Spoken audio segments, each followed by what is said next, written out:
forests and wildlife resources.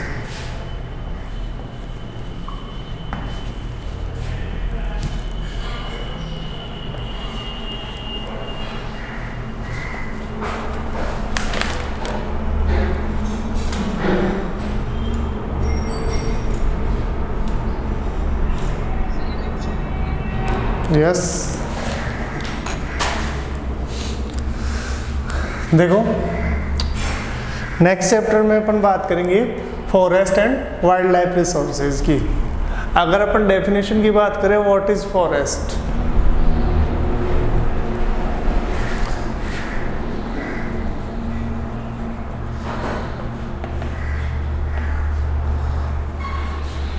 Both are same, forest and vegetation both are same or not? देखो most of जब भी अपन बात करते हैं तो वेजिटेशन कवर और फॉरेस्ट को एक ही बात मानते हैं, बट मैं आपको बता दूं there is a marginal difference between forest and vegetation cover. जैसे all the males are human but all humans are not male. समझ रहे हो? कहने का मतलब कि जितने भी मेल्स हैं वो ह्यूमन तो हैं, बट सारे ह्यूमंस मेल नहीं हो सकते, नहीं हो सकते ना। वैसे ही फॉरेस्ट की बात है कि सारे फॉरेस्ट वेजिटेशन में तो आएंगे, पर सारी वेजिटेशन फॉरेस्ट में नहीं आ सकती। ठीक है, तो फॉरेस्ट मीन्स क्या होगा? A group of vegetation,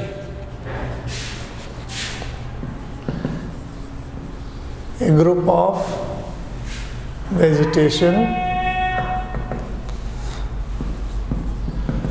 which naturally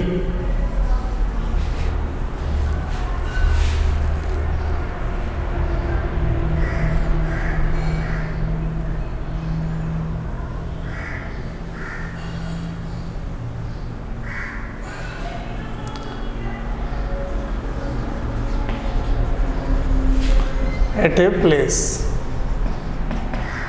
which is आएगा सर, यानी वेजिटेशन का ऐसा ग्रुप जो कहीं पर भी नेचुरली ग्रोन, ठीक है, नेचुरली उगा हुआ है, नेचुरली डेवलप हुआ हुआ है, उसको अपन क्या कहेंगे?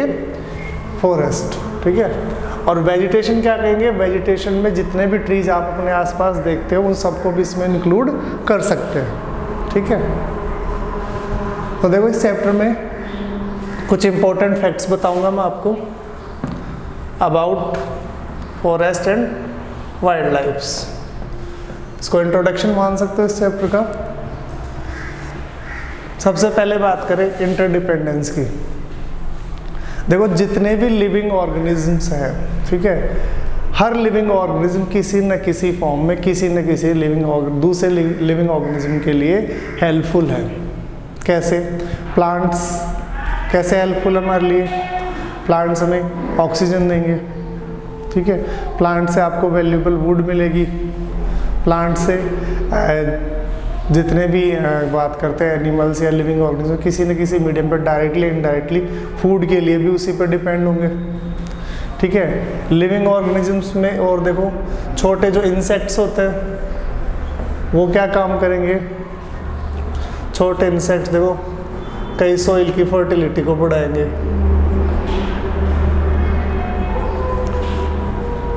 कई क्या करेंगे?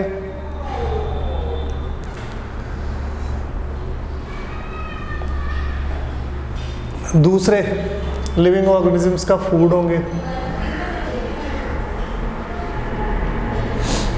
तो हर लिविंग ऑर्गेनिज्म किसी न किसी फॉर्म में दूसरे लिविंग ऑर्गेनिज्म के लिए हेल्पफुल होता है। ठीक है, लेकिन इन सारे जो लिविंग ऑर्गेनिजम्स हैं उनमें सबसे इम्पोर्टेंट अगर बात करें, मोस्ट इम्पोर्टेंट अगर बात करें तो सबसे इम्पोर्टेंट कौन सा है? फॉरेस्ट रिसोर्स है।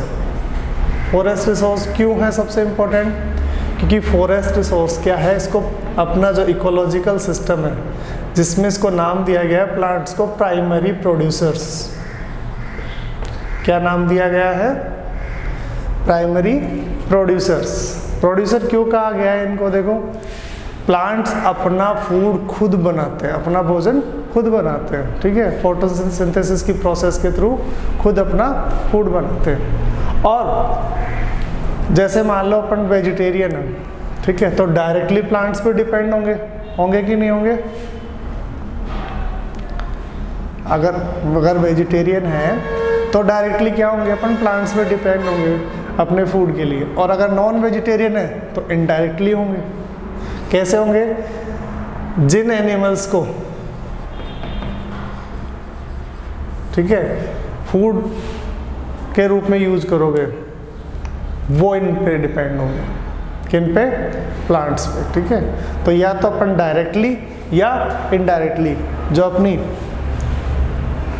फूड नीड्स है, ठीक है, उनको फुलफिल करने के लिए किन के ऊपर डिपेंड होंगे?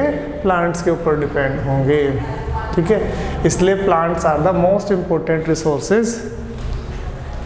और अगर बात करें अपनी कंट्री इंडिया की, तो इंडिया की बात करें तो बात बता दूं, इंडिया जो है one of the richest country है।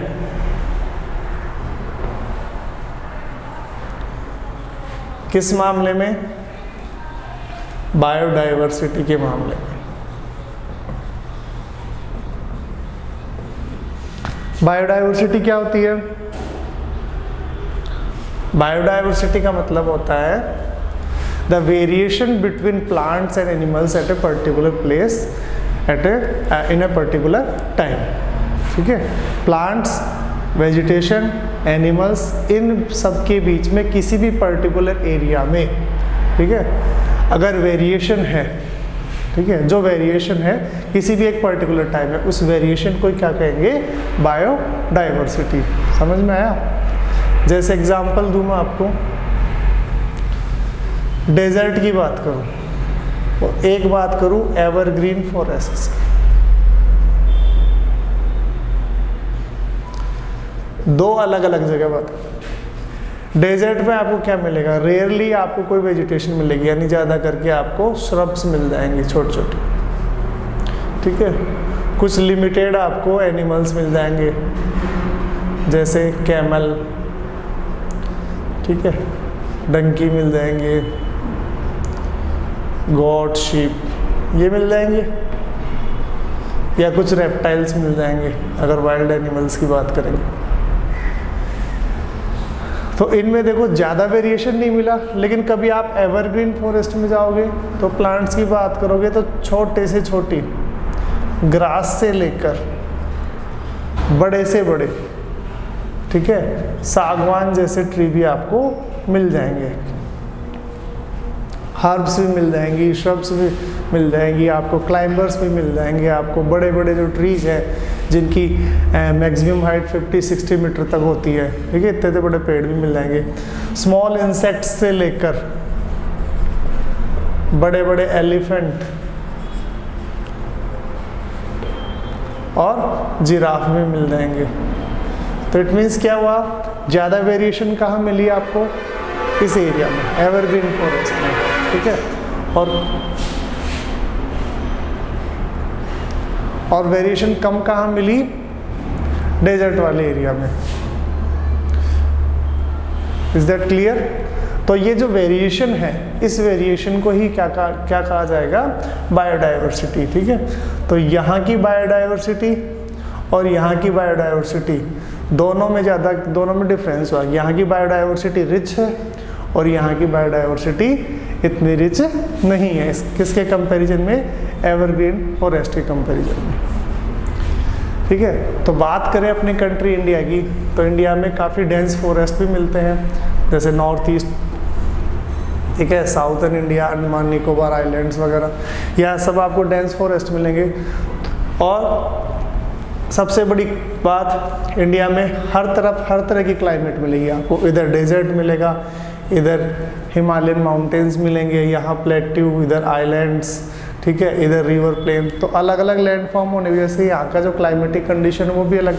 इधर कोस्टल क्लाइमेट मिलेगी, यहाँ पे कॉन्टिनेंटल क्लाइमेट मिलेगी, यहाँ पे डेजर्ट क्लाइमेट मिलेगी, यहाँ पे आपको माउंटेनस क्लाइमेट मिलेगी। तो यहाँ की क्लाइमेट, लैंडफॉर्म, ठीक है, डिफरेंट होने की वजह से यहाँ पे मिलने वाली वेजिटेशन और लिविंग ऑर्गेनिजम्स, ठीक है, वो भी क्या होंगे, डिफरेंट होंगे। इसलिए India is one of the richest country in terms of biodiversity. और बात करें,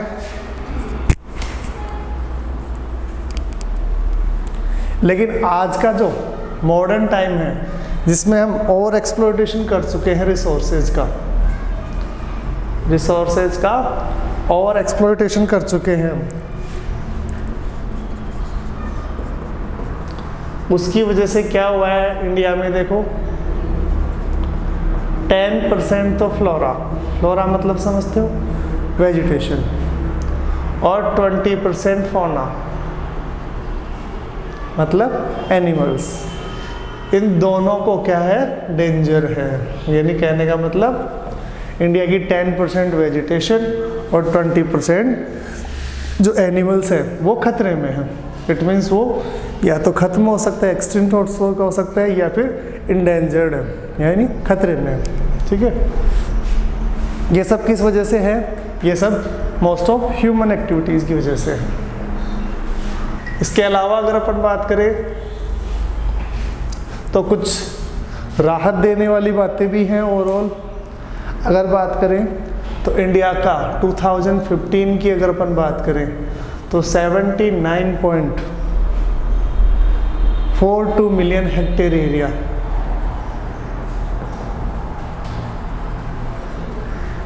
42 मिलियन हेक्टेयर एरिया पे क्या है, फॉरेस्ट है 2015 के अकॉर्डिंग।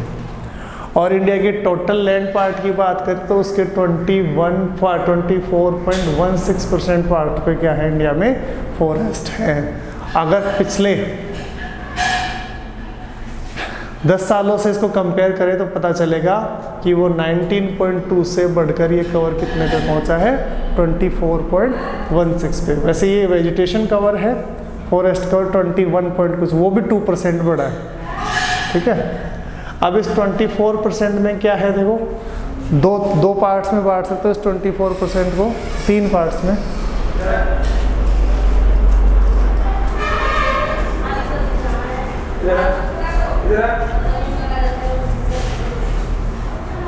ठीक है, 3 पार्ट्स में बांट सकते हो इस 24.16% को, डेंस फॉरेस्ट में, ओपन फॉरेस्ट में और मैंग्रोव फॉरेस्ट में। तो अगर बात करेंगे डेंस फॉरेस्ट की तो डेंस फॉरेस्ट में कितना परसेंट एरिया आता है, लगभग 12.2%। बात करें ओपन फॉरेस्ट की तो 9.14% और 0.14% आता है मैंग्रोव्स में। डेंस फॉरेस्ट आप सब जानते हैं जहाँ पे वेजिटेशन की डेंसिटी ज़्यादा हो।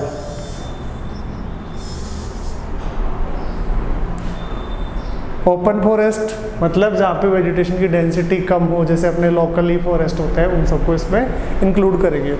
मैंग्रोव फॉरेस्ट होते हैं जहाँ पे रिवर डेल्टाज होते हैं मोस्टली, जहाँ पे रिवर का फ्रेश वाटर और सी का सैलाइन वाटर दोनों आपस में मिलते हैं। उस एरिया में जो फॉरेस्ट डेवलप होते हैं उन फॉरेस्ट को क्या कहा जाता है, मैंग्रोव फॉरेस्ट। इन फॉरेस्ट की खास बात होती है कि इनके पेड़ों की जड़ें जो होती है वो बाहर की तरफ होती है, रूट्स, और वो रूट्स क्या कहलाती है, उसमें बड़े बड़े पोर्स होते हैं, ऐसे रूट्स होंगी, उनमें रूट्स में ऐसे बड़े बड़े पोर्स होंगे, और ये पोर्स क्या है, उनको ब्रीथ करने में हेल्प करते हैं, इनको ब्रीथिंग रूट्स भी कहते हैं, ठीक है। तो ये क्लासिफिकेशन है। अगर इस क्लासिफिकेशन को आप 2013 से अगर आप 2013 से अगर कंपेयर करो तो 2013 से कंपेयर करोगे तो आपको क्या पता चलेगा कि इंडिया का जो टोटल फॉरेस्ट कवर है उसमें जितना डेंस फॉरेस्ट थे उनके एरिया में 2013 के कंपैरिजन में 3775 स्क्वायर किलोमीटर क्या हुआ है कि ग्रोथ हुई है ओनली 2 ईयर्स के अंदर। ओनली 2 ईयर्स के अंदर इंडिया के जो डेंस फॉरेस्ट कवर है उसमें 3775 स्क्वायर किलोमीटर फॉरेस्ट एरिया की क्या हुई है, ग्रोथ, यानी डेंस फॉरेस्ट बढ़े हैं। हो सकता है ओपन डेंस में चेंज हो गए हो सकता है डेंस का कोई पार्ट, ठीक है, जिसका डिफॉरेस्टेशन हो चुका था वहां पर फिर से फॉरेस्ट डेवलप हुए हो, ठीक है।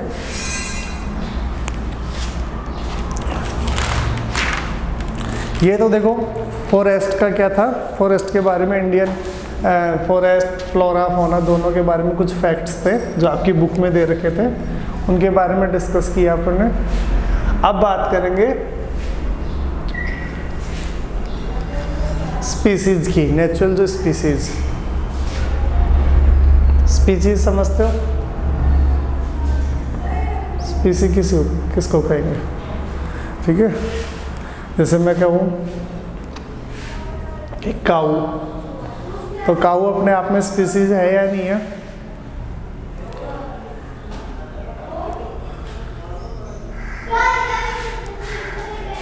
आंसर नहीं देते क्या आप लोग?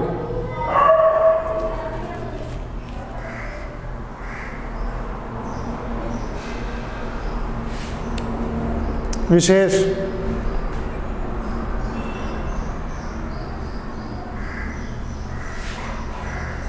आंसर क्यों नहीं दे रहे? काऊ स्पीसी है या नहीं है?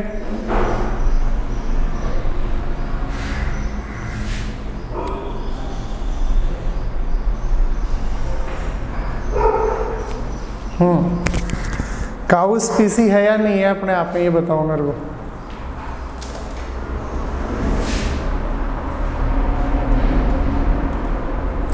देखो स्पीसी किसको कहते हैं? एक group of living organisms which have a distinct feature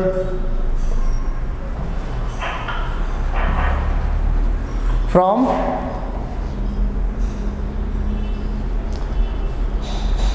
other organisms, ठीक है। यानी लिविंग ऑर्गेनिजम्स का एक ऐसा ग्रुप जिसके अंदर क्या होते हैं, अदर ऑर्गेनिज्म से एक डिस्टिंक्ट फीचर होगा। जैसे काऊ बफेलो से डिफरेंट होगी कलर में, बिहेवियर में, मिल्क कैपेसिटी में, ठीक है। तो ये डिस्टिंक्ट फीचर्स हो गए उनके। Is that clear? तो उसको क्या कहेंगे अपन? स्पीसीज कहेंगे। तो देखो अब इन स्पीसीज में भी क्या होता है, कुछ स्पीसीज तो ऐसी हैं जो धरती से, अपनी अर्थ से क्या होने वाली है, खत्म होने वाली है। कुछ स्पीसीज ऐसी हैं जो काफ़ी अच्छी क्वांटिटी में, अच्छी पॉपुलेशन है उनकी अर्थ के ऊपर, ठीक है। तो एक इंस्टीट्यूशन है वर्ल्ड में, IUCN बोलते हैं इसको। क्या नाम बोलते हैं उसको?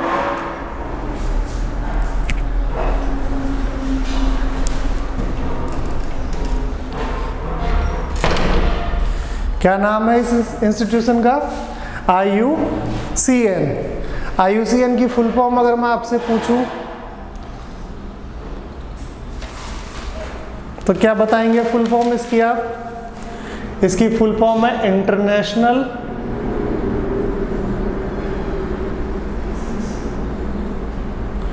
यूनियन फॉर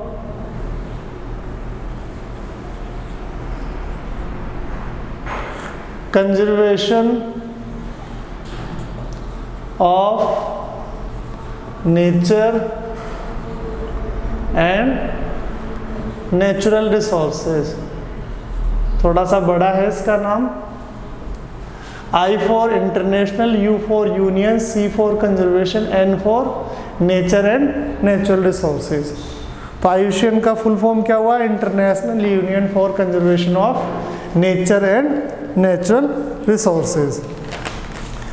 तो देखो IUCN ने जो एनिमल स्पीसीज हैं, प्लांट्स स्पीसीज हैं, उनको क्या करा है, टोटल 6 पार्ट्स में डिवाइड किया है। कितने पार्ट्स में डिवाइड किया है?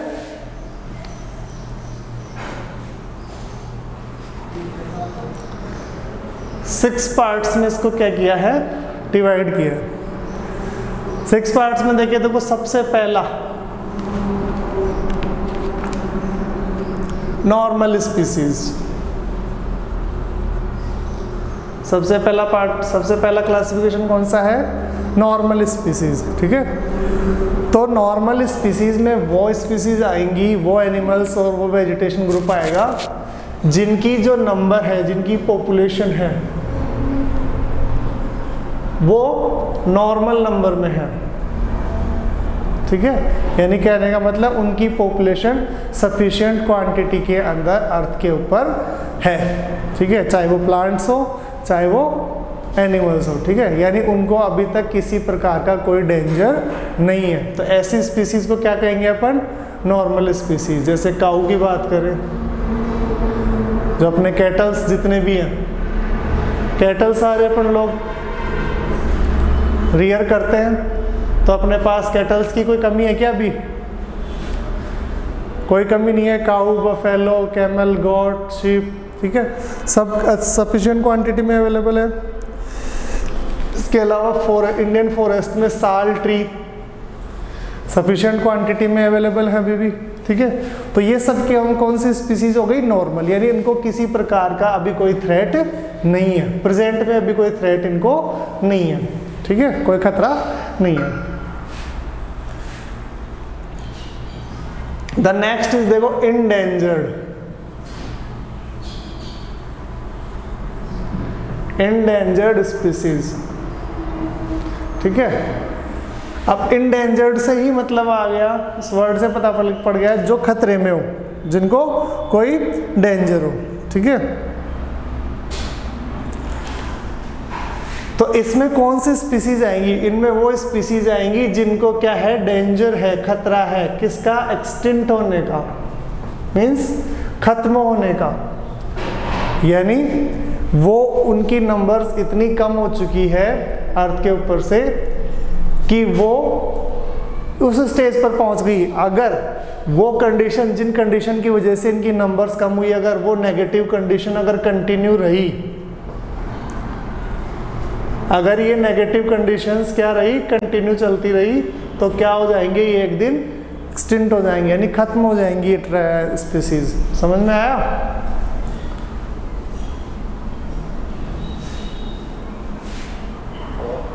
ठीक है, यानी ये डेंजर में है, और जिन रीजन्स की वजह से ये डेंजर में है, अगर वो रीजन कंटिन्यू चलते रहते हैं तो एक टाइम ऐसा आएगा कि ये स्पीसीज क्या हो जाएंगी? इस अर्थ से खत्म हो जाएंगी, बिल्कुल इनकी जो पॉपुलेशन है वो 0 हो जाएगी अर्थ के ऊपर। ठीक है, एग्जाम्पल दूं मैं आपको, तो एग्जाम्पल में देखो इंडिया से रिलेटेड ही देता हूं मैं आपको। इंडियन वाइल्ड एस,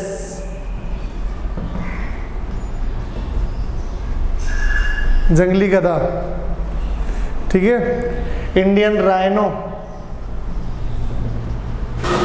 राइनो समझते हो? राइनोसोरस, गैंडा। ठीक है, इसके अलावा लॉयन टेल्ड मकैक, मकैक भी बोल सकते हो या मंकी भी बोल सकते हो। ठीक है, मकैक मतलब बंदर। ठीक है, यानी शेर पूंछ वाला बंदर, शेर जैसी पूंछ होती है इसकी, इसकी जो पूंछ होती है वो कैसी होती है? शेर जैसी। तो ये कुछ, इसके अलावा और है संगाई, ये एक डियर की स्पीसी है जो कहाँ मिलती है?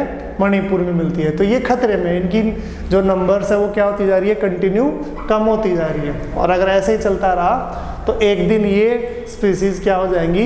इस अर्थ से या अपनी कंट्री से, अपने पर्टिकुलर एरिया से क्या हो जाएंगी? खत्म हो जाएंगी।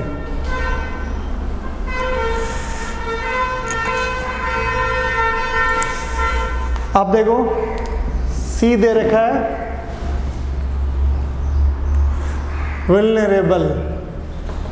इसमें थोड़ा सा डिफरेंस समझना इंडेंजर्ड से।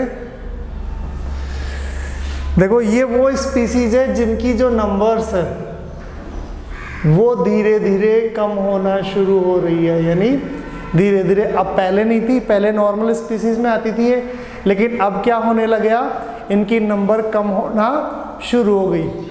ठीक है, और नंबर कम होना शुरू हो गई, अगर कंटिन्यू ऐसे कम होती रही तो ये कौन सी स्पीसीज में आ जाएंगी? इंडेंजर्ड में आ जाएंगी। अभी मतलब इंडेंजर्ड में नहीं आई है, ये खतरे में नहीं है ये अभी, ठीक है, अभी नॉर्मल है, ठीक है, काफ़ी संख्या है इनकी।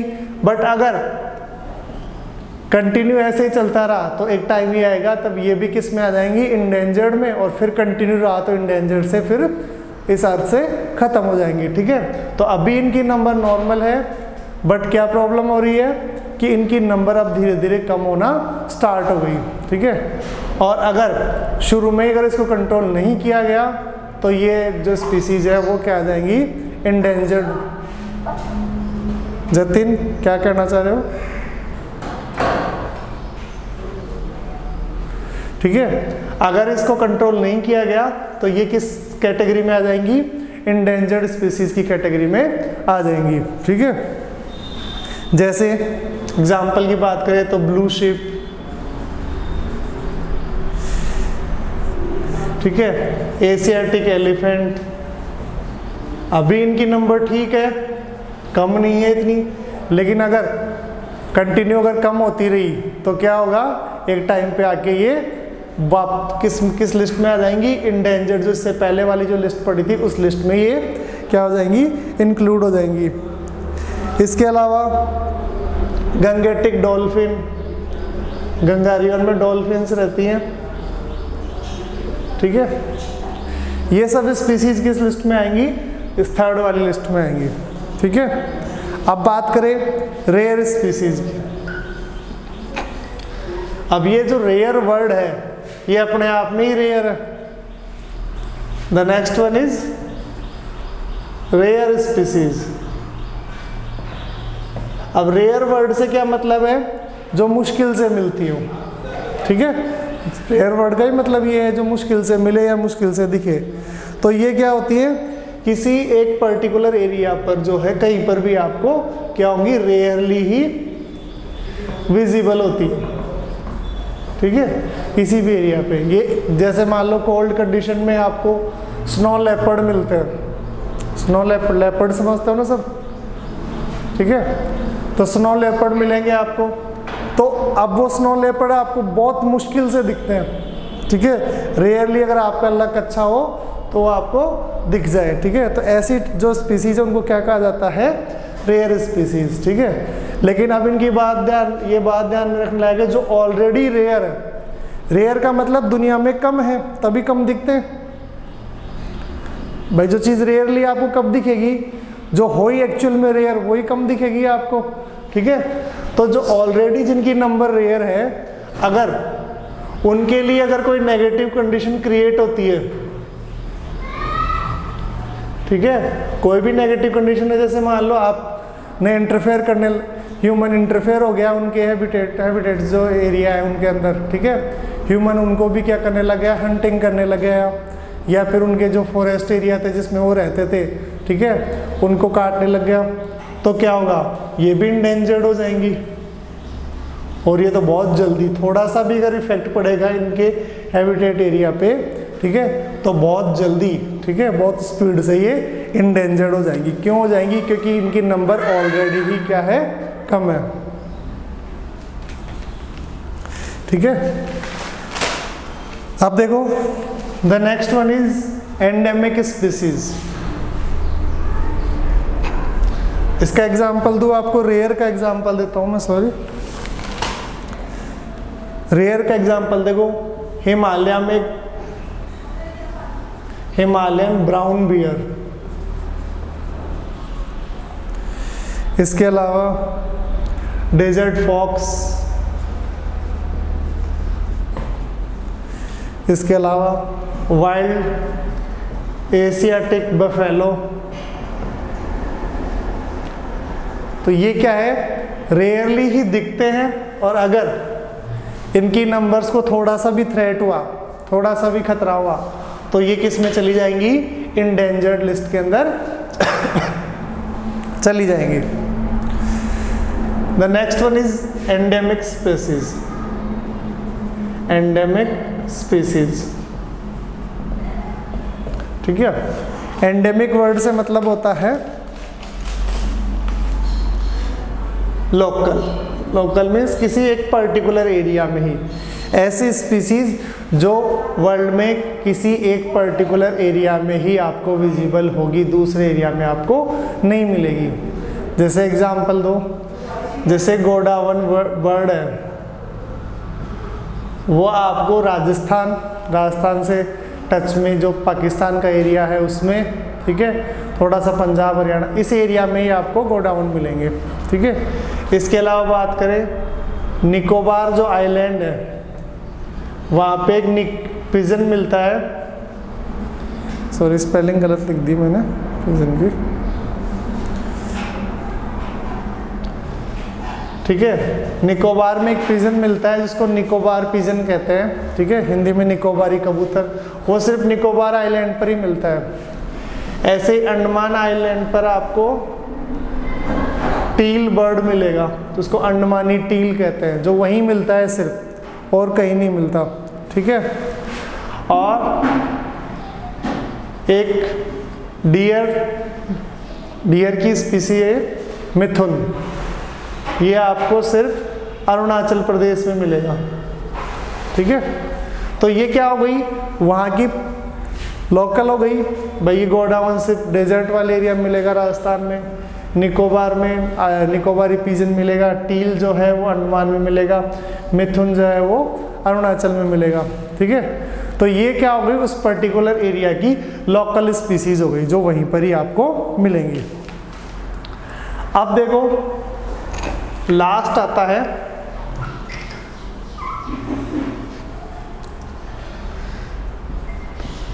एक्सटिंक्ट, मतलब जो खत्म हो चुकी है, जो अर्थ से लुप्त हो चुकी है। इस वर्ड का ही मतलब क्या है, जो लुप्त हो चुकी है, ठीक है। तो लुप्त से मतलब क्या है कि वो स्पीसीज जो अपने जो हैबिटेट एरिया थे, ठीक है, वहां पर जब उनको ढूंढा गया तब वहां पर वो सॉरी जब उनके हैबिटेट्स में उनको ढूंढा गया तब वो नहीं मिली उनको, इट मीन्स वहाँ से वो खत्म हो गई।